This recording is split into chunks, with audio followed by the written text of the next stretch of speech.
São independente. Todo conteúdo veiculado é de inteira responsabilidade de seus produtores e idealizadores.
Boa tarde, senhoras e senhores. Está começando mais um programa, José Inácio falou, e hoje começamos direto com a presença ilustre de Pipo Derani. Como vai?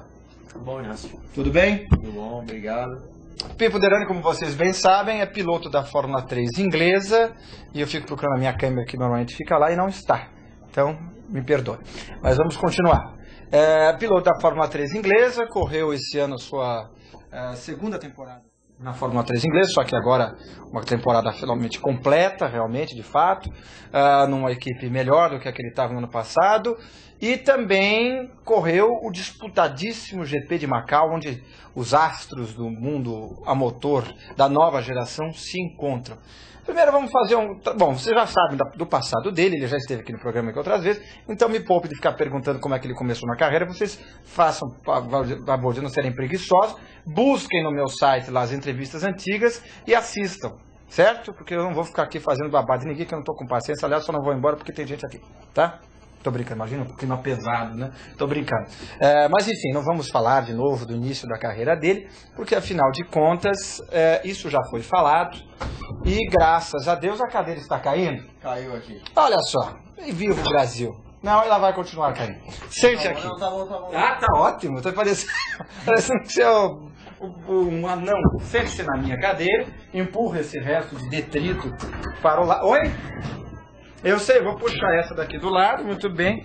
Bem-vindo ao meu mundo. Então tá bom. Esse é o meu mundo. Agora cai a sua. A minha não tem como cair, a minha é incaível. Até porque tá quebrada, ela não desce, então não vai cair. Mas enfim, veja só, bem-vindo. Isso é TV de guerrilha, minha gente. TV de guerrilha é isso, a gente luta com o que tem para fazer o melhor para você. E vocês que estão aí, bem-vindos. Vocês já podem participar aqui do nosso chat, mandando a sua perguntinha, mandando as suas dúvidas para o nosso querido Pipo responder. Ele vai falar de Fórmula 1, GT Brasil, Macau, Fórmula 3, da carreira dele, expectativas para o ano que vem. Enfim, vai falar de tudo que vocês perguntarem e do que eu perguntar também, né? Agora só estou colocando o hashtag aqui no negócio. Pronto. Muito bem. E lá vamos nós. Como eu estava tentando perguntar antes da sua cadeira eclodir, conte-me como é que foi a sua temporada de 2012 comparado com a 2011, na sua opinião. Bom, eu acho que... Chega mais perto. Começando pela equipe... Se a rodinha permitir, né? Porque também tem isso. Começando pela equipe, acho que já foi um passo muito grande, assim. A minha relação com o meu engenheiro esse ano foi muito próxima e a gente está criando uma sintonia muito boa, e isso com certeza ajuda bastante. Então a equipe, pelo fato de ter mudado o carro, tal, a nossa equipe é uma equipe que desenvolveu bem o carro, sabe? Eles não economizaram um pouquinho aqui, um pouquinho ali, tentavam sempre o que eles tinham para colocar no carro, eles estavam gastando em levar o carro para testes, em planos de vento, em tudo que você pode imaginar. Eles estavam levando o carro e desenvolvendo peças que a Fórmula 3 pode mexer, porque, como você sabe, é um campeonato bastante livre em relação a detalhes aerodinâmicos e esses detalhes que a gente pode colocar no carro, que em muitas categorias Isso é limitado, padronizado. Padronizado, né? E não se pode mexer. A Fórmula 3 tem essa liberdade de você poder modificar os carros bastante. Uhum. E a equipe sempre nunca economizou e nunca fez nenhum contratempo em relação a isso, então estava sempre investindo tudo que podia para fazer um carro bom. Então, começando por aí, já foi um ano muito melhor. Os resultados vieram, óbvio, tiveram algumas etapas em que eu não consegui completar o resultado por batida, etc, onde eu estava bem. Mas você teve vitórias esse ano, né? 2 vitórias, 5 pódios, e o Grande Prêmio de Macau, que acho que terminar o ano assim, foi a última corrida do ano, foi muito bom. Então foi um ano produtivo, um ano onde eu aprendi muito e óbvio, você vê o passo, você vê a evolução e cria um relacionamento com o engenheiro e com a equipe boa e que você vê que tem futuro, é muito legal. Que bacana. E você vai continuar com essa equipe ano que vem? Provavelmente sim. Muito bem. Só uma dica do Fábio Ilhosa, minha querida Letícia. Você está aí? Letícia, muito bem, bem-vindo. Ele está dizendo que o som dos microfones está com distorção. Pediu para baixar em 20% a entrada e aumentar em 20% na saída. Aí tá tudo certo, porque leia aqui o chat que você vai ver a opinião do povo. Vox Populi, Vox Dei, pense bem. Bom, enfim, está dada a dica aqui do nosso querido Fábio. Mas ainda voltando então a essa questão que você falou. Então, ano que vem, looking good, o carro você já conhece, né? É o mesmo carro desse ano, o mesmo chassi desse ano.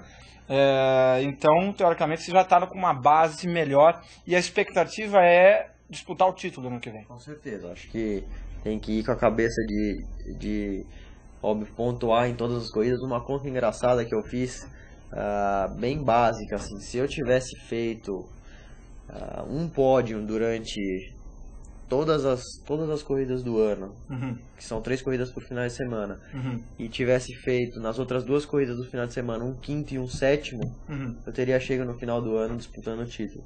Então você vê que a Fórmula 3, por ter muita corrida, você precisa estar sempre na pontuação, né? Muita regularidade, sempre entre os 5 primeiros. Se você está sempre entre os 5 primeiros, você tem grande chance de terminar o ano disputando o título.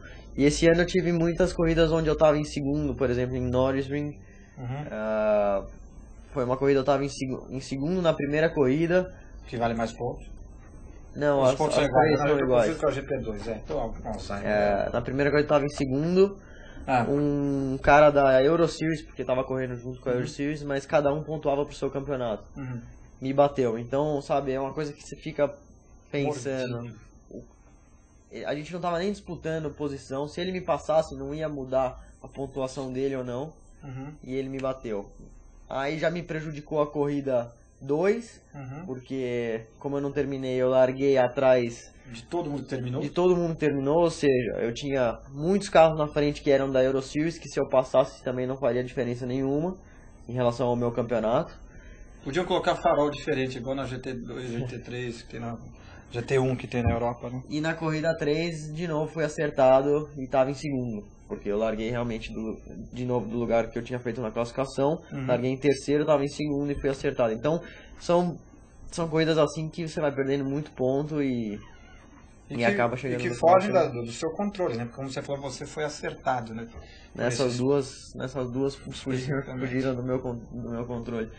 Mas é isso, então, óbvio, ano que vem tentar lutar pelo título, tá sempre entre os 5 primeiros em todas as corridas e, óbvio, lutar por pole e por vitória. Mas na Fórmula 3 a regularidade é uma coisa muito importante. Já o Alonso mostrou isso também na Fórmula 1, né?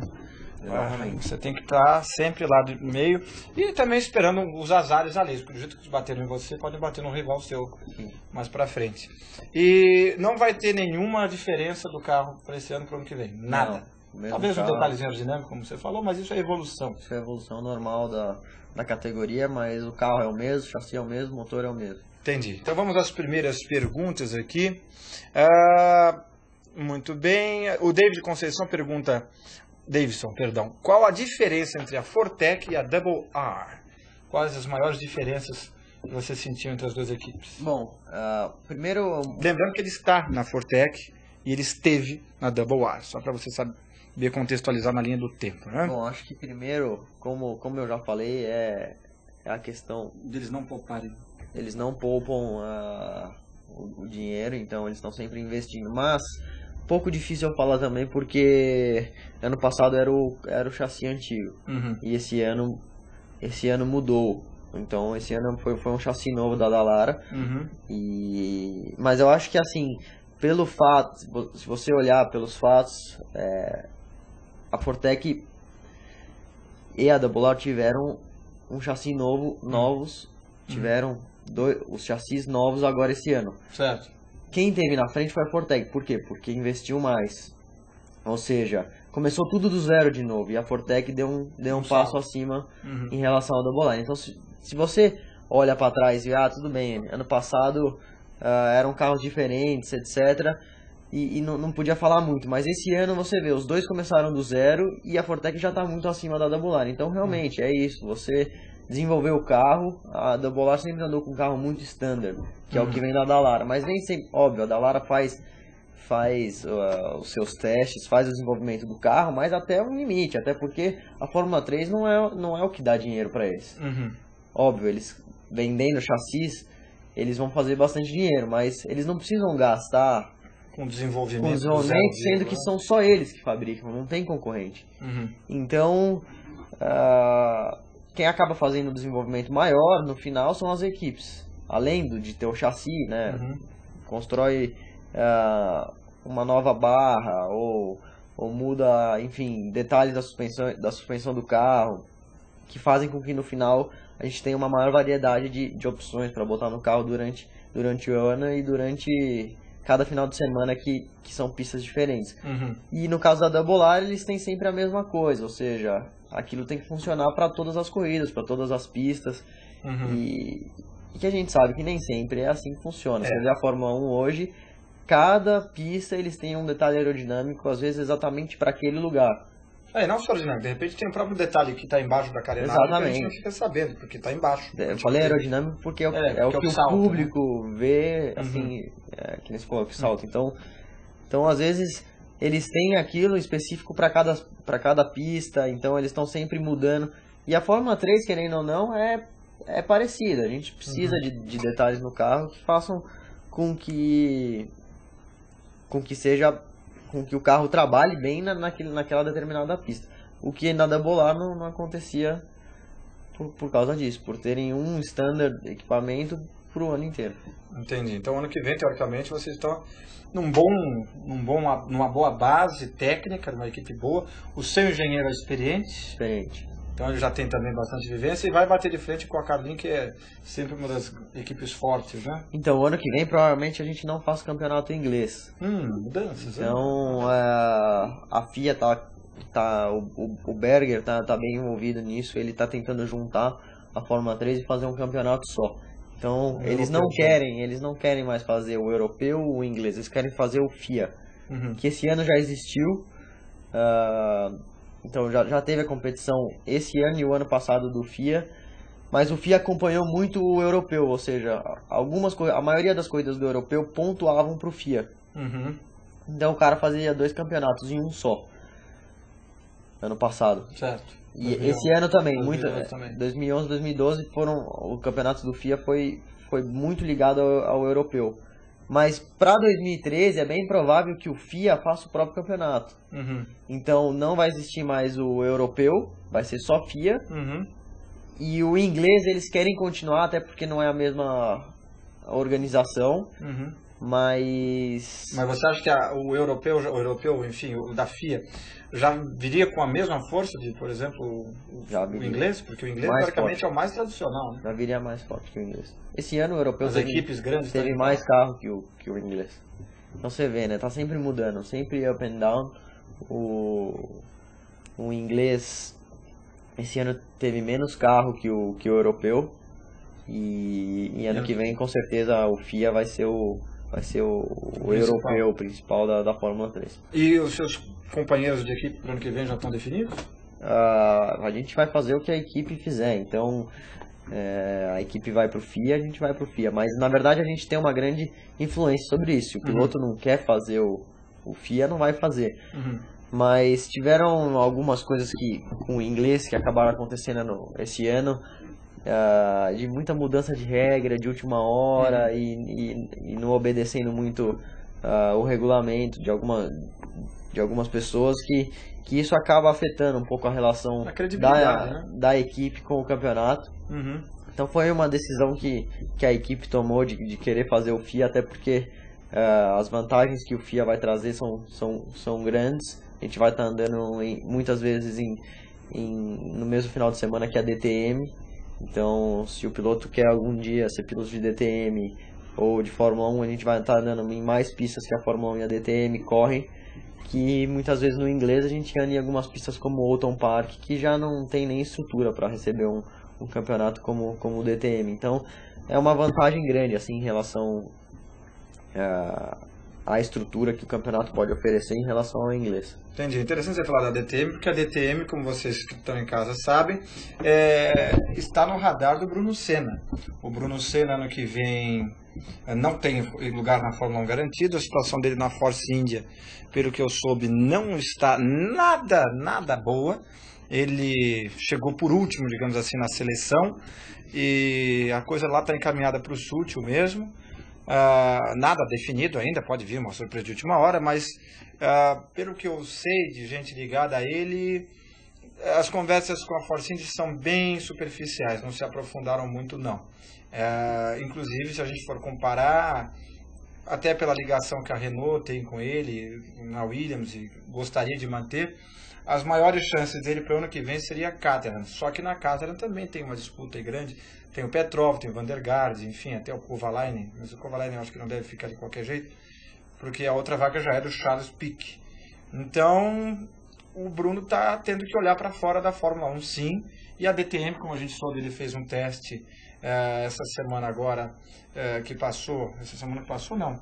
Hoje é quarta? Já pode-se dizer que foi agora no fim de semana.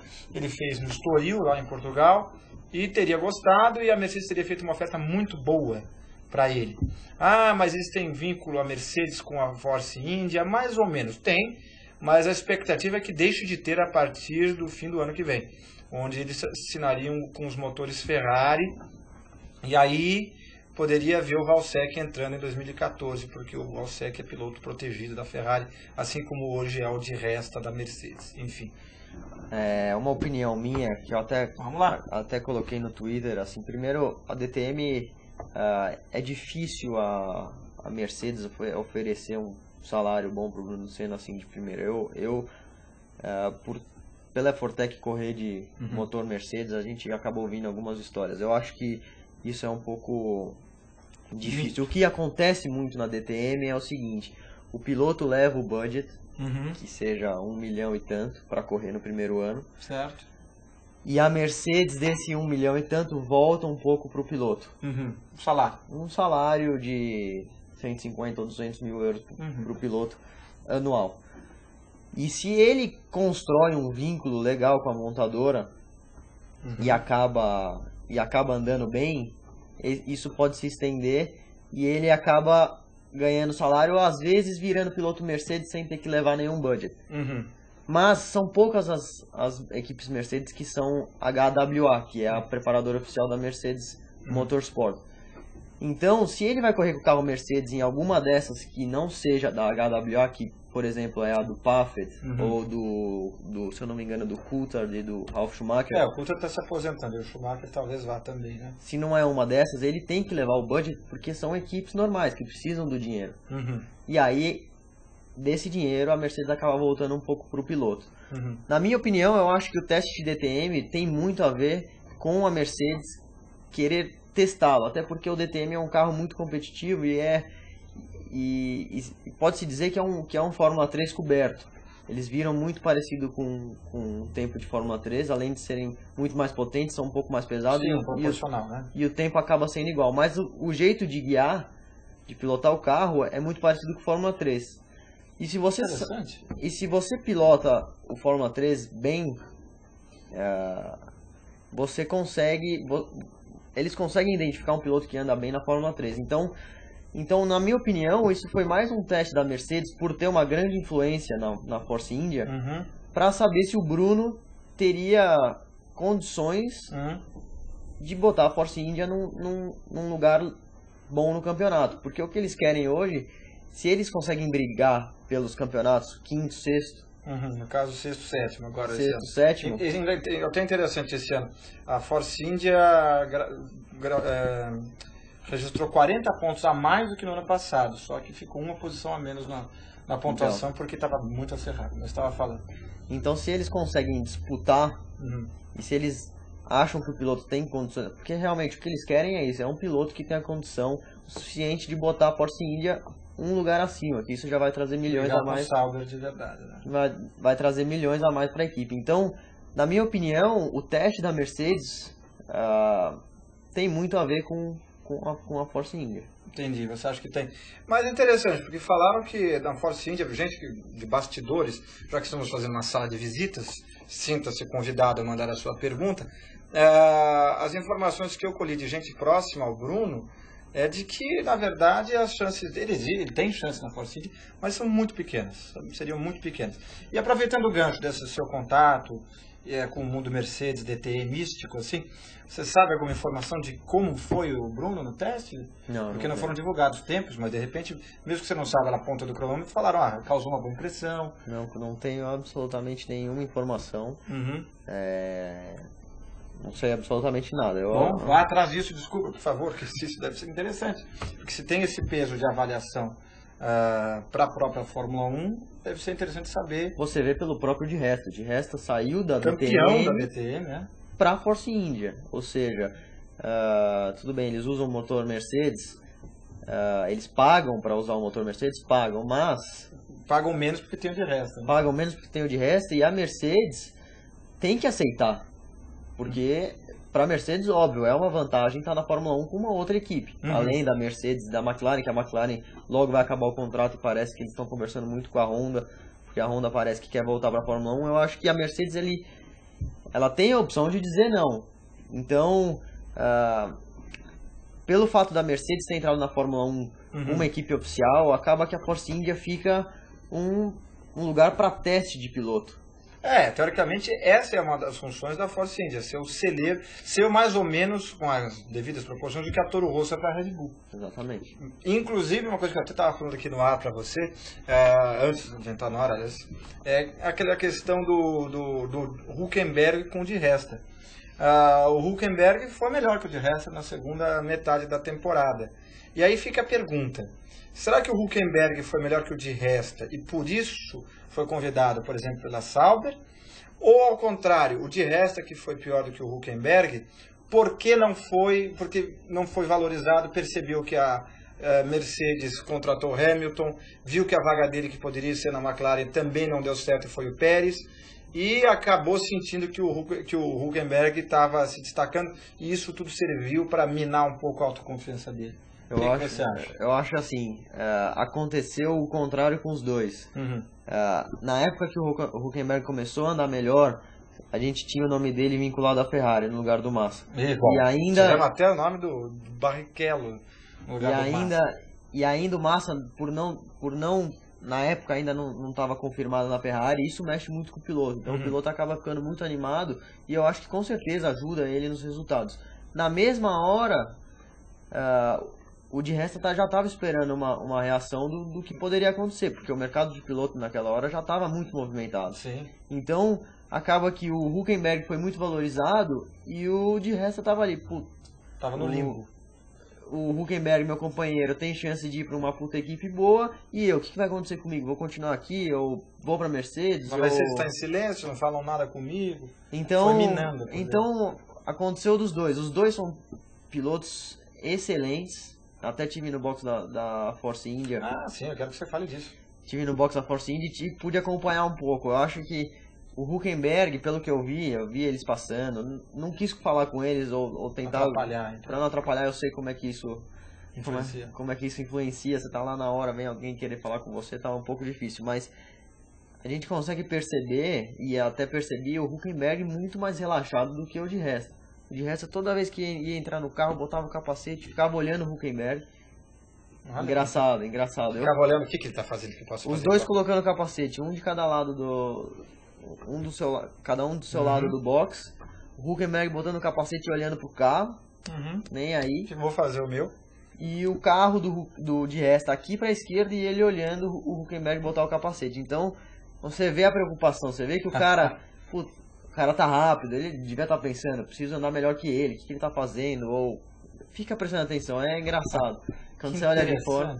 Essas coisas que só quem tá dentro do box consegue acompanhar. Só quem tá dentro do box vê o dia a dia da equipe, né? E tirando esses momentos que o Hülkenberg estava sendo, digamos assim, observado na lupa pelo de resta, você sentiu também alguma diferença no dia a dia? Ok, o Hülkenberg estava mais relaxado, mas entre os dois havia alguma certa tensão? O de resta muito reservado, o Hülkenberg procurava mais do que era procurado? O de resta é mais reservado, assim, pelo que eu percebi. Dizem que ele é metido pra caramba. Não sei se é verdade, não precisa confirmar de se comprometer. Não posso, nem consigo afirmar. Pra caramba, não sei. Consigo afirmar porque não tenho contato com ele, assim, a ponto de perceber, até mesmo perto. Você acha que o ambiente é muito profissional e de muita pressão. Então, isso acaba influenciando muito a atitude, a atmosfera do lugar. Mas o Hülkenberg estava toda hora, por mais que ele já estava com o contrato assinado com a Sauber, ele ia, brincava com os mecânicos, passava a mão na cabeça, abraçava, estava toda hora cumprimentando. Chegou no carro no terceiro treino livre, para entrar no carro, faltando 5 minutos para abrir o box, ele não estava nem no box. Ele estava lá atrás, na Force, onde tem o hospitality da Force India. Né? Então o macacão abaixado, sabe? Nem tava nem aí. E o de resto tava sempre ali. Com calculadoras, gráficos, comparando onde está, cadê o parafuso. Macacão já fechado, perto do capacete, esperando para colocar a balaclava. Então, você vê que... E óbvio, isso faz muita diferença. O cara entra relaxado, sabendo o que tá fazendo, ajuda e muito na performance. Olha o Kimi aí, né? É o retrato do piloto relaxado. O Kimi, muitas vezes, eu já ouvi falar muito, o que é engraçado, eles falam assim, o Kimi não tá nem aí pra Fórmula 1. Se ele estivesse e se dedicasse muito mais, ele seria muito melhor, mas eu acho que não. Eu acho que ele é bom assim. Se ele se dedicasse mais, ele ia se encher o saco e não faria um trabalho tão bom quanto ele faz, sendo do jeito que ele é hoje. E não só isso, talvez exatamente ele ficaria tenso, talvez não rendesse exatamente porque estaria tenso, preocupado, pensando nas coisas e não desligado só pela velocidade pura, né? Eu sei que é isso. Eu até acho que o Reginaldo, o Ico e o Felipe Mota conversaram isso naquele linha de chegada especial que teve coisa de umas 2, 3 semanas atrás. Mais perguntas que estão aqui. O Davidson Conceição pergunta... Não, o Rony de Moura pergunta. Vão mandando as suas perguntas, hein, pessoal? Qual é o valor de uma temporada completa em uma equipe ruim e uma equipe boa da Fórmula 3 inglesa? Olha, é um pouco difícil... Sem dar nome às equipes ruins, por favor. É um pouco difícil falar isso. A Fórmula 3 mais ou menos tem um budget ali que é mais ou menos padrão, né? Óbvio, tem muitas equipes que acabam cobrando um absurdo pelo nome. A própria Carlin acaba às vezes cobrando 200 mil euros a mais do que o mercado, porque foi a campeã, mas não quer dizer que tem o melhor carro. Esse ano eu acredito que nós tivemos um carro superior ao da Carlin, mas pela inconstância do campeonato a gente acabou prejudicado, mas varia entre os 400 mil euros, 500 mil euros, por aí. É mais ou menos quanto que eu gasto em um restaurante no mês, então não é muito diferente. Vejamos mais perguntas de vocês. Agora vamos perguntar também de Fórmula 1, é isso? É isso, muito bem. Bom, antes do Celso Castro perguntar de você, o Celso pergunta, o que você imagina como próximo passo após a Fórmula 3, se é a World Series by Renault, e de lá a Fórmula 1, o GP2, o que você imagina? Isso já em 2014, vamos lembrando que em 2013 ele continua na Fórmula 3 da FIA, que será, digamos assim, mais importante do que a Fórmula 3 inglesa, segundo essa corrente de raciocínio que ele trouxe aqui. Bom, vamos por partes. Eu acho que assim, hoje em dia chegar na Fórmula 1 é muito difícil pelo fato financeiro. Você veja aí, quanta gente com milhões e milhões de euros estão na fila para uma Force India, para uma Caterham. Para andar no fundo do pelotão e não marcar um ponto sequer. Então, assim, eu acho que, óbvio, todo piloto, hoje em dia, o caminho para chegar na Fórmula 1 básico é Fórmula 3, World Series ou GP2. Né? Ou que a GP2 custa o dobro da World Series. Custa, né? já não o dobro, mas... Quase isso. Mas quase. Agora... Por esse seu caminho principal, é o que os pilotos querem fazer, né? Só que os pilotos não pensam, por exemplo, numa DTM. E não pensam que o de Resta saiu da DTM e foi pra Fórmula 1. Mas aí também tem que fazer a pergunta. Além do de Resta, quantos fizeram isso? Menos, obviamente. Por isso, não é garantido. Não é garantido. Mas, você vai pra World Series ou GP2... e gasta um tanto de dinheiro. Você vai para DTM, gasta o mesmo dinheiro, se profissionaliza e tem a chance de ficar lá por anos.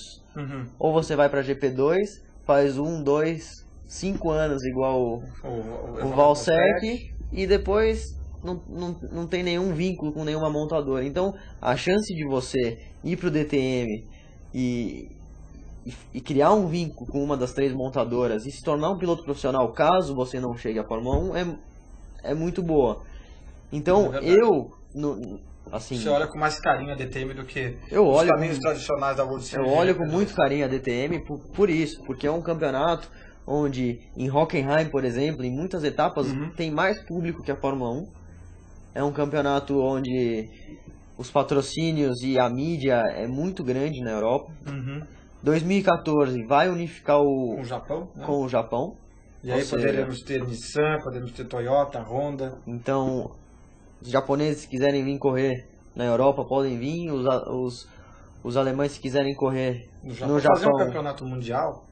Então, eu quero viver do automobilismo. Assim como vários outros pilotos que estão aqui querem viver. Mas muitos desses pilotos não pensam em qualquer outra coisa além de Fórmula 1. Eu penso, eu acho. Fórmula 1 sim, mas de repente a DTM é um caminho / alternativa, né? Exatamente. Então, se em 2014 eu tiver a oportunidade já por correr com o motor Mercedes e quem sabe conseguir alguma coisa com a Mercedes para ser piloto DTM, eu acredito que eu não pensaria muito em gastar, em conseguir um patrocínio para DTM, que é muito mais fácil do que conseguir um patrocínio para GP2 ou para World Series e quem sabe nunca conseguir nenhum vínculo com ninguém. Uma coisa que você falou que eu achei interessante, você tinha dito que a tocada do carro da DTM é muito parecida com a da Fórmula 3. Mesmo sendo carro de turismo, tem essa semelhança? Tem. Porque teoricamente é tudo diferente, distribuição de peso, reação de freada, a visão não preciso nem discutir, porque a visão realmente é diferente. Mas como que eles conseguem fazer isso com um carro que teoricamente tem todo o centro de gravidade e dimensões completamente diferentes? Se você olhar o chassi do DTM, é um chassi de carbono. É inteiro de carbono. A única coisa que eles adicionam, além disso, é uma coisa superficial, que são os tubos de segurança, mas a célula de sobrevivência está tudo baixo, então o centro de gravidade do carro é baixo, que é o chassi, que vem mais ou menos até aqui, não passa disso, e o resto são os Santo Antônio, barra de proteção. O carro pesa, por ser um turismo, pesa 1000 quilos, o carro de DTM, 1 tonelada. O Fórmula 3 pesa 570, 600 quilos. Então, são apenas 400 quilos. Lembrando que a DTM tem uma potência maior, o que acaba equivalendo, no fim das contas, no cronômetro, né? Então, você vê em Hockenheim, a diferença entre DTM e Fórmula 3 é aproximadamente 2 segundos. Às vezes a DTM é até mais rápido, porque tem muita reta em Hockenheim. Então, a tocada é muito parecida, até pelo jeito de freada do carro. Você tem que sempre usar muita pressão no freio e vir tirando o pé do freio com uma certa velocidade, digamos, usar muita pressão inicial. Então, isso acaba levando o carro, deixando o carro muito parecido com a Fórmula 3. Fora que são freios de carbono. A Fórmula 3 não é freio de carbono, mas pelo peso do carro, tendo freio de carbono e pelo Fórmula 3, acaba ficando parecido o tempo de freada entre o DTM e o Fórmula 3. Emendando uma pergunta aqui do Davidson, e a Fórmula E? Você acha isso uma alternativa interessante? O que você está sabendo já dessa nova categoria elétrica de categoria? Eu li muito pouco, eu vi algumas matérias que tiveram, mas eu não me interesso muito. Eu gosto do barulho, eu acho que... Você gosta do cheiro de gasolina, de óleo? Eu acho que esse é o verdadeiro automobilismo, mas óbvio, você vê que a Fórmula 1 hoje usa KERS. E que vai dobrar em 2014 a potência do KERS. Que é um sistema já levado para o lado da eletricidade. Então... Bom, o Rafael Elísio faz uma pergunta que eu já posso adiantar. Qual a diferença da DTM para a Stock Car brasileira? Tudo. Pensa absolutamente tudo. O chassi é completamente diferente, de fibra de carbono, como você falou. Os motores são diferentes. A carenagem do carro também é de fibra de carbono, não é de fibra de vidro. As reações... O que mais você se lembra? Olha, para ser bem sincero, eu jamais compararia a Stock Car com a DTM. Eu acho que para a DTM, ser comparada com a Stock Car é a pior coisa possível. Porque é muito mais tecnologia na DTM do que na Stock Car.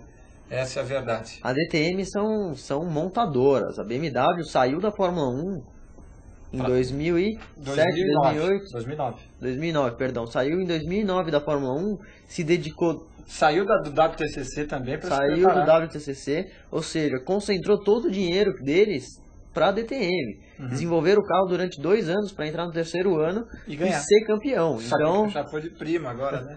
Então você vê o nível da competição. Muito bem. Inácio, alguma novidade sobre o Rubinho?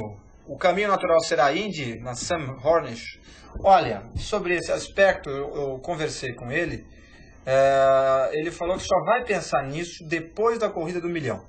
Essa corrida que tem inclusive nesse fim de semana na Stock Car, a corrida do milhão. Depois disso é que ele vai pensar em falar disso, porque antes disso, primeiro, ele não quer se desconcentrar. Segundo, ele não quer tirar o foco da Stock Car, porque atualmente ele é um piloto da Stock Car, inclusive na questão de mídia, não é inteligente você ficar falando de outras categorias, sendo que você está numa categoria específica. Mas já adiantando a você, ele conversa assim com a Sam Schmidt, também conversa com a equipe júnior, digamos assim, a equipe B da Ganassi, teria esse contato com a Honda, porque essas duas equipes correm com Honda e eles teriam uma facilidade nesse sentido. A chance deles na Caterham, como foi ventilado no fim de semana do GP Brasil, eu vejo como praticamente nula ou nula, porque pode ser que de repente Tony Fernandes fale eu quero o Rubinho e pronto, mas a chance disso acontecer é muito, muito pequena. Primeiro porque a Caterham quer pilotos mais jovens. Segundo que precisa, e essa entra a importância principal, eles querem piloto com grana. Se o Barrichello está batalhando patrocínio para a Indy, imagina para a Fórmula 1 que é mais caro. Então eu não vejo ele com chances reais na Caterham. Você ouviu alguma coisa a respeito disso lá? Vazia tem chance na Caterham, mas eu acho que a chance dele acabou diminuindo um pouco a partir do momento que o Petrov conseguiu o 11º lugar. Mas será que eles teriam essa fidelidade por isso? Não a fidelidade pelo Petrov, mas pelo dinheiro. Mas aí a questão do dinheiro, mas o dinheiro não foi do Petrov.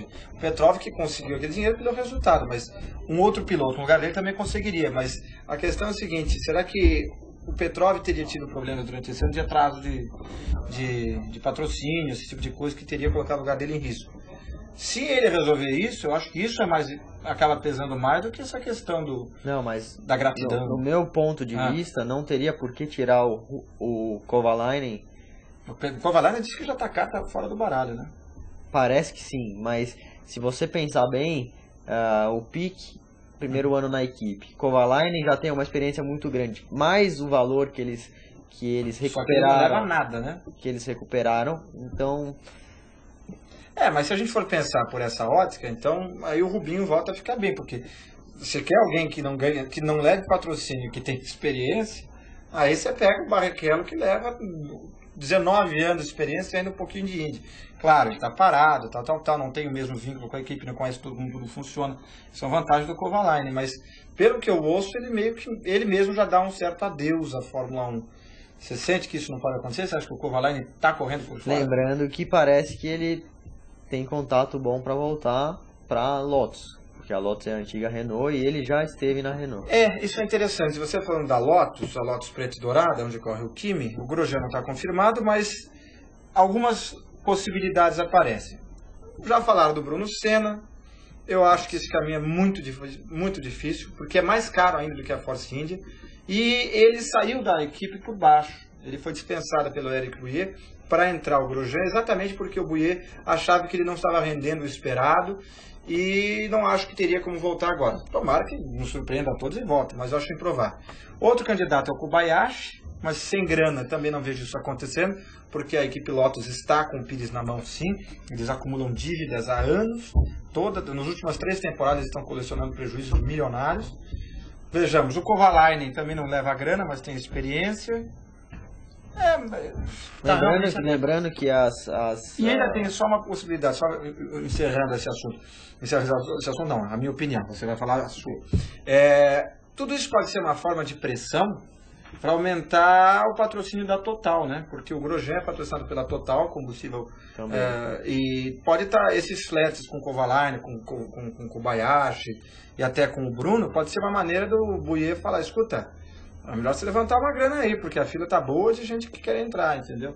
Pode ser, né? O que você acha? Pode ser. Eu acho que também você vê que o Grosjean deu depoimentos que a Fórmula 1 que palavra ele usou? Que é cruel, que não aceita erros. Desculpa, me diz a categoria que gosta de erros, a gente vai pode existir uma pressão realmente da Lotus em relação ao patrocínio do Grosjean porque se ele não tivesse feito causado inúmeras batidas, ele teria pontuado muito mais. E a equipe teriam passado a McLaren. Não chegaram a passar durante um determinado momento. Então, não fosse esse o caso, eu acho que se ele tivesse realmente acumulado a pontuação, às vezes nem ter batido, mas ter pontuado... Acompanhado igual o Kimi, andado mais perto do Kimi. Um pouco menos, por ser estreante e tal, mas ter terminado mais corridas na zona de pontuação, por mais que fosse um pequeno montante de pontos, ele com certeza teria. Então eu acho que tem muito essa pressão em relação a patrocínio, por ele não ter colaborado com a equipe, colaborado com os construtores, dá uma compensada em patrocínio.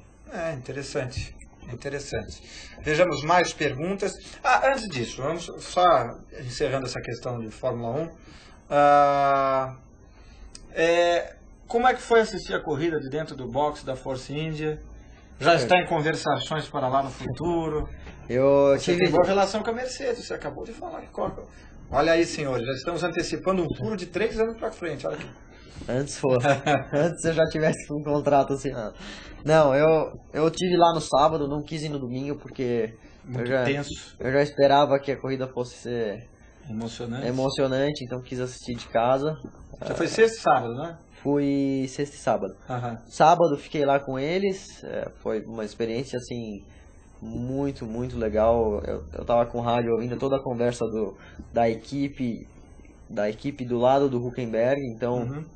E você escolheu ficar no Huckenberg ou você falou, ele tá ganhando, vou ficar lá desse eu fiquei porque eu conheço uma das pessoas que trabalha com o Huckenberg, então ele acabou me dando rádio para eu acompanhar todo o trabalho que é feito em volta do piloto. E uma coisa que é muito interessante, eles falam toda hora, parece NASCAR, parece um spotter toda hora. Olha, agora tem um carro 3 segundos mais lento atrás de você, então se quiser esfriar o pneu essa volta não tem problema. Ou ao contrário, tem um cara que acabou de abrir a volta, mas errou e tirou o pé, então essa volta você já vai ser atrapalhado. Então é toda hora no rádio. E o bacana é que as mudanças no carro é praticamente igual que a gente faz na Fórmula 3, óbvio, alguma coisinha a mais ou a menos, mas é barra, amolece barra um pouquinho, tira um pouquinho de grau de asa, então não tem muito o que mudar no carro, a não ser essas coisas, que são o que traz reações imediatas, assim. Então, e aquele volante cheio de botãozinho? Você chegou a tentar entender tantas variáveis assim que tinha? Tem uma foto sua lá, né? Tem uma foto que eu segurei o volante reserva que estava preso ali perto do capacete do Hülkenberg. Tem todos os botões KERS, tudo. O interessante é eles conseguirem mudar durante a corrida diferencial, soltar diferencial ou deixar mais preso. Então tem uma série de coisas que Fórmula 1 pode fazer que, óbvio, Fórmula 3 nenhum outro carro faz. Mas as mudanças em si, enquanto eles estavam na classificação e enquanto eles estavam nos treinos, foi muito bacana de ouvir. Eles estavam... o Hülkenberg estava com um problema de aquecimento de pneu. Então ele saía, a segunda volta dele era melhor e depois ele vinha piorando no terceiro treino livre. O de Resta foi ao contrário. Ele saía e melhorava até a oitava, nona volta. E o Hülkenberg percebeu isso pela telinha que ele tem. Ele falou para o engenheiro, olha... Por que eu só consigo dar a volta até a terceira volta e depois eu venho piorando, sendo que o de Resta consegue ir até a oitava? Consegue ir até a oitava. A gente precisa ver isso porque o pneu traseiro não está aguentando. Então ele já foi, o engenheiro já respondeu para ele, falou, olha, o de Resta está usando esse setup de barra e de mola traseira. Você quer tentar? Quero tentar. Ele foi lá, foi melhorar para a oitava, nona e décima volta. Então... então não tem mais segredo na Fórmula 1, né? Então é muito interessante. E é aberto assim mesmo? Porque existe aquela coisa de esconder do companheiro alguma coisa, ou isso já não tem mais como telemetria? São compartimentadas as equipes? Por exemplo, a do de Resta, se ele quiser, ele guarda o segredo pro... Não, acho que já não. Uma equipe, você vê, a Fórmula 1 trabalha em função da equipe. Eles precisam de resultado, não tem mais essa de eu não quero que um ande bem, eu não quero que o outro ande bem. Eu não acredito, porque até porque está envolvido milhões. Então, independente do Hülkenberg ter ido para Sauber, eles precisam daquele resultado. Se ele ganhasse aquela corrida, que eu acredito que ele teria condições de ter feito, se não tivesse pisado na tinta branca. Porque daí ele rodou, né? Não tivesse entrado o primeiro safety car. Que é absurdo sobre alguns aspectos, mas estava com muito detrito na pista mesmo. O Rosberg teve pneu furado por causa disso também, né? Não tivesse entrado o primeiro safety car, acredito que ele teria grandes chances de ter ganho aquela corrida. E isso traria para a Force India uma publicidade enorme, ou até o lugar da Sauber. Então, você vê, ele, por mais que eles esteja com um contrato com a Sauber, eles precisam do resultado dele. E ele não ficou pensando, eu vou pra Sauber, eu vou dar tirada de pé, porque daí eu benefício na casa que vem. Claro que na Fórmula 1 não tem isso. Não tem isso, você vê o próprio Grosjean fez cagada, tá em risco. Então, a Fórmula 1 não tem espaço para erro ou espaço para relaxar. Tem que estar toda hora no limite. Que interessante. Vejamos aqui, pergunta... Zé, pelo que eu li aqui, bom, primeiro o Alexandre Werneck mandando um abraço, dizendo que finalmente está assistindo ao vivo, dizendo que concorda com você em relação à DTM, as vantagens em relação ao GP2, esse tipo de coisa. O Gabriel dizendo que leu na Auto Sport que o Senna é o pole position para ir para Caterham. Ele está muito bem cotado lá, mas não é o único. E também tem essa questão da experiência que o Pipo falou.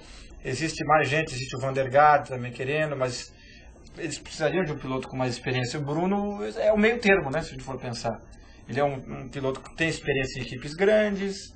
E o Bruno já ele mesmo disse que se tiver que ir para equipes menores para continuar na Fórmula 1, ele faria. Então, mas até um certo nível. Eu acho que a Caterham é a melhor das pequenas. Eu já não sei se na Marussia valeria a pena.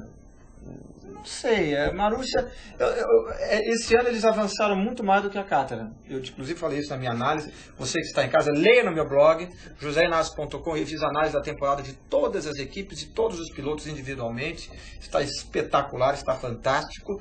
E eu escrevi exatamente isso.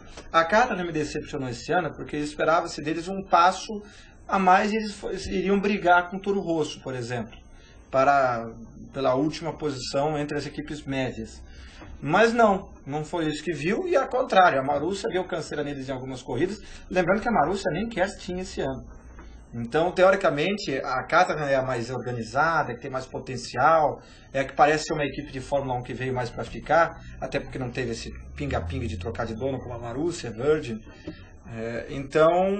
Mas a questão é que a Marussia esse ano avançou mais do que a Caterham. Avançou mais, mas não foi o suficiente. Não foi tanto suficiente. Que na última corrida o Petrobras retomou o valiosíssimo 10º lugar no Campeonato de Construtores, que valeu a Caterham 26 milhões de dólares. Né? Não tem muito o que falar, né?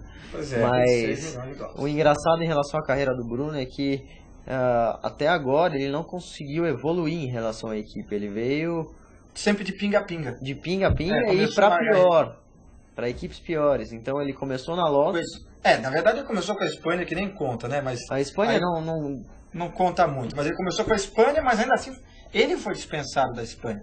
Vamos lembrar que colocaram pilotos no lugar dele. Sim, o próprio Kartikeyan. Ele teve aquela disputa, um certo desentendimento com o chefe de equipe, acho que era Não foi o Kartikeyan, foi o outro indiano. Colin Coles, que era o chefe de equipe na época, não era isso? Acho que foi. Ele teve um certo desentendimento, daí ele levou uma suspensão no GP de Silverstone. E colocaram no lugar dele o... Foi o Kartikeyan? Não, foi o outro indiano. Não, o Karun já estava correndo com ele, não, foi o Shandok. Mas o Karun era o companheiro dele, se não me falha a memória. Não. Vocês que tem Google aí na frente, me diga quem era o companheiro de Bruno Senna em 2010. Eu tenho quase certeza que era o Karun. Tenho quase certeza que era o Karun Shandok. Tenho quase certeza. Shandok não. Eu acho. Não acho. Bom, enfim, aí o povo vai dizer porque eles vão pesquisar aqui. Enfim, então é uma pena, né? Porque ele não conseguiu dar continuidade e todo mundo sabe que continuidade num trabalho melhora-se muito. Por isso, inclusive, que você está continuando. Por isso que eu estou continuando. Pelo primeiro ano eu vou continuar com uma equipe onde eu vejo potencial e tenho uma relação boa com o meu engenheiro. Uhum. E é assim em qualquer lugar, independente se você está na Fórmula 1 com um carro bom ou não, às vezes você pode estar na melhor equipe e se você não tem uma relação boa com o seu engenheiro ou troca de engenheiro no meio da temporada. Inclusive foi uma coisa que quando o Massa entrou na Ferrari, ele pediu para trocar o engenheiro dele, entrou o atual engenheiro dele, o Rob Smedley, exatamente porque ele não se deu muito bem com o engenheiro anterior, que era do Barrichello. Então, tem essa questão, é muito importante, sim. Vejamos aqui o pessoal. Franco Bezerra perguntando, alguma movimentação na Lotus, Caterham, Force India. Lotus ainda com o lugar do Grosjean em aberto, mas ele é o favorito. Caterham, o Bruno tem chances lá, mas ele não é o único. Tem o Van der Garde, tem o Razia, enfim, mas os outros com menos chance. Na Force India, o Bruno, muita pequena chance lá. Uma chance muito pequena, não uma chance muito pequena, enfim. Falei com o termo errado, vocês entenderam. Se não entenderam... Na sua opinião, quem vai ser o piloto da... Force India. Eu estou muito bem aqui em cima do meu muro, você tinha que me empurrar para baixo dele. Na Force India, não sei, eu tenho uma resistência ao nome do Sutil, mas eu acho que vai acabar sendo ele. Mas todo mundo que eu converso, gente de bastidores, gente que está ouvindo, que tem contatos, que conversa com o pessoal na Europa, diz que o Sutil está muito bem cotado. Mas eu acho estranho. Eu ouvi também. Dentro da própria Force India. Você também me falou isso. Falei com assessores de pilotos, falei com jornalistas de dentro, falei até com um engenheiro de Fórmula 1 que não é da Force India, mas que conversa, enfim. E o nome do Sutil apareceu em todos. O engraçado do Sutil é que ele não está na mídia. Ele não está... Tá quietinho. Tá quietinho, tá certo ele, tá né? na dele. Então, isso pode ser... Mas você sabe quem também está de olho no Sutil? A Mercedes pro DTM. Então, realmente, a gente não sabe para que lado que vai o vento mesmo, né? Enfim. Bom, eu ainda respondendo a sua pergunta, quem que eu acho que fica em casa, na Caterham, eu acho que o Bruno Senna tem chances, mas... Razia. O Razia tem, mas... eu não sei porque eu acho que o Razia, de repente, tem uma chance na Marussia. Se bem que a Marussia dizem que está com todas as características do Max Chilton lá dentro. O Max Chilton, o pai dele é dono de 30%. Bom, então tá respondido, né? Da Marussia. O Max Chilton, o pai dele é dono de 30% da Marussia, então já está meio que respondido. Então por que não anuncia logo? Povo enrolado. Porque... eles querem ficar fazendo o elan para sair na mídia? O Max Chilton, o pai dele é dono daquela A1, que que o carro dele estava todo pintado na GP2 e o pai dele comprou a Carlin, porque o pai dele tinha... Puxa, tinha... é bom esse, hein? Ó, fala pro seu pai comprar uma equipe, compra a Forteca aí. Não, já vou pra comprar... Exato, já. Na Fórmula 1. Já, não... Exato, a Red Bull dizem que tá em curva de descendência, foi mal esse ano, o projeto deve estar barato. Mas ele comprou a Carlin querendo montar uma equipe de Fórmula 1. Tanto é que a Carlin agora tem a estrutura da equipe é toda nova. O galpão onde eles ficam é novo, é enorme. Então, o propósito do Chilton era montar uma equipe de Fórmula 1, mas aí ele acabou virando sócio da Marussia, que com certeza no que vem vai estar com A1 estampado no carro inteiro. Então, o Max Chilton é certo. Lembrando que a Carlin, quem fechou com a Carlin na GP2 foi o Nasser, né? O Nasser fechou com a GP2, voltando para a equipe. Ele foi fiel, que deu o título aí na Fórmula 3 inglesa, né? Vejamos. E na Lotus, eu não faço a menor ideia. Torço pelo improvável que o Bruno Senna entre, mas não vejo ele entrando lá mesmo. Eu acho que vai continuar o Grosjean, mas se o Grosjean não entrar, eu gostaria de ver o Kobayashi, por simpatia, porque ele é aguerrido. Enfim, o que você acha do Kobayashi? Kobayashi total. Porque a Lotus precisa de grana, gente. Vamos falar a verdade, o Kobayashi não tem grana. Ele levantou 1,5 milhão de libras. Isso não é nada para a Fórmula 1. 1,5 milhão de libras você não corre nem na... GP2. Você não correria nem na HRT, se ela tivesse em 2013. Na GP2 você não corre. Você não corre na GP2, Alério. Você não corre nem no corredor lá da minha casa, meu filho. Pareço com 1,5 milhão que você vai ver só. Corre na GP2, vai. Vamos colocar por aí. Pronto, 1,5 milhão, corre na GP2. Então você pode correr no corredor lá de casa também. Lembrando que a GP2, a World Series em Barcelona, acabou sendo, se eu não me engano, 2 segundos mais lento que as equipes do fundo da Fórmula 1. Então... porque eles têm asa móvel também. Asa móvel, tem... O pneu é muito bom, então... Pra você pagar tudo isso Quem e andar... que falou que correu na Fórmula 3 italiana, teve aqui, falou que o pneu da Fórmula 3 italiana parece que é de concreto, de tão duro. Eu tô tentando lembrar. Gente, me ajuda a lembrar. Foi aqui no programa, coisa de 2 semanas. Fórmula 3 italiana? Henrique. Isso, ele falou que o pneu é duro, que é o diabo, duro. Ele falou que dá pra correr 3 corridas com o mesmo pneu. O pneu é duro, mas assim como todo pneu, tem o pico do... Tem, mas eu tô dizendo que mesmo assim ele é muito duro, ele não desgasta, ele não tem um problema, tipo, ficou sem pneu no fim da corrida. Não, isso não existe, ele falou. Enfim. Perguntando aqui da chance do Bruno correr no DTM, está na possibilidade dele sim, do Bruno Senna. Ele quer continuar correndo como piloto, é como você falou. Ele tem que correr, você como piloto, tem que correr e continuar correndo. Se der na Fórmula 1, que é o ideal, ótimo, maravilha, é a prioridade. Mas se não der, ele tem que ter a mente aberta para outras possibilidades. E aí DTM é uma possibilidade real. A questão é se ele, por ser um Senna, quer ser piloto de alguma outra coisa que não Fórmula 1. Mas aí que eu pergunto, vamos supor que nenhuma vaga na Fórmula 1 dê certo. O que ele vai fazer? Ele vai ficar jogando tarô em casa para ver o que o futuro vai fazer? Vai jogar Nintendo Wii? Mas como é que ele vai ter o dinheiro para entrar numa categoria que não seja Fórmula 1? Eu acho que não vai ter tanto de dinheiro atrás dele, mas acho que algum apoio ele teria. Algum apoio eu acredito que sim. Eu acho que se de repente esse approach da DTM talvez fosse alguma coisa no sentido de talvez não ter nem que levar dinheiro. Não sei, como você falou, isso é bem pouco provável. Mas quem sabe pelo sobrenome Senna. Pra categoria? Bom, um pouco. Se tiver uma corrida de patinete e tiver um Senna correndo de patinete, mesmo que não seja nem, pode ser com C cedilha e um N só. Tem um Senna correndo, pronto, isso pesa. Imagina ele que é o Senna de fato, tem uma carreira de Fórmula 1, Williams e tal, Lotus, né? Talvez. O Valsec, você acredita em alguma coisa? Valsec eu acredito que tem chance na Force India. A partir do momento que a Force India deve trocar os motores Mercedes pelos Ferrari no fim do ano que vem. Mas o Valsec não tem nada a ver com a Ferrari. O Valsec, qual que é? Eu tô confundindo o Valsec com o... Bianchi. Isso, tô confundindo com o Bianchi, esquece. O Valsec tá mais fora do que dentro, né?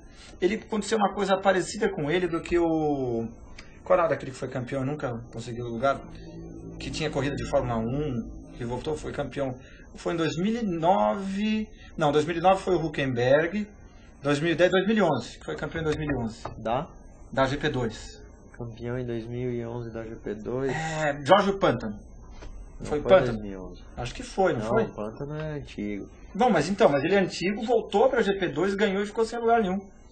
Lembra disso? Isso foi em 2006. Não, 2006 foi o... 2007 o Di Grassi disputou com o Pantano. Foi 2007. Não, mas aí que tá. Aí o Pantano chegou a correr na Fórmula 1 em 2005, foi pra Índia. Jordan. Isso, correu até aquele GP dos Estados Unidos, polêmico, que só teve 6 carros e tal. Mas depois ele voltou a correr de GP2, foi campeão, porque afinal o campeão da GP2 sempre conseguia lugar e não conseguiu. Porque ele, assim como o Valsec, mas um pouco diferente, pior do que o Valsec, eu acho, ele era um ex-piloto em atividade na GP2, nesse sentido. Ele já não era um novato. Ele já teve a chance dele na Fórmula 1 e não conseguiu. E a Fórmula 1 é muito cruel mesmo. Quem conseguiu uma chance foi o Glock, né? O Glock voltou e hoje tá lá, mais firme do que prego na areia. Exatamente. Mas o Valsec teve um desempenho bom no teste de... Só lembrando, foi o Sakon Yamamoto que correu no lugar do Bruno. Yamamoto, exatamente. Mas voltando, você estava dizendo? O Valsec teve um desempenho muito bom no teste de jovens pilotos, pela própria Lotus. Ele que não é tão jovem assim, né? Correu 5 anos na GP2 para ser campeão. Mas também tem um bom patrocínio por trás. Mas aí que tá. Ele tem algum vínculo com alguma montadora? Não tem. Pois é, talvez a Ferrari pensando já... A Ferrari não, a Force India pensando... Não, a Lotus eu acho que não tem muita chance lá, não. Honestamente eu não acho. Que precisa de alguém experiente. Exatamente para não acontecer essas mesmas... Eu digo experiente que já tem pelo menos 1 ano de Fórmula 1. Para não ter esse mesmo salada de frutos que teve Grosjean. É bem provável. Mas vai ficar o Grosjean, gente. Eu acho que vai ficar o Grosjean. Eu também acho. Bem provável que eles mantenham... Grosjean foi campeão em 2011. Bem lembrado, Rafael Elísio. O Pantano foi campeão em que ano, hein? Ai, cacete. Pantano foi 2005, depois o Glock disputou com... Não, mas ele chegou a voltar uns anos atrás para correr, foi 2009, 2008, não vou lembrar quem que foi. Em 2009 foi o Hülkenberg, que deu 2010 foi para... Então não foi 2009. Foi 2008, 2009 foi o Hülkenberg, 2010 foi o Maldonado, 2011 foi o Grosjean, 2012 agora, não preciso nem falar, e... Vamos lembrar... Bom, enfim, isso não vem ao caso. O fato é que o Pantano tentou correr na GP2, foi campeão para tentar voltar à Fórmula 1 e não conseguiu vaga, está chupando o dedo até hoje. Muita gente entrando aqui no programa. O pessoal do Ciclo Livre já chegou aí? Não chegou?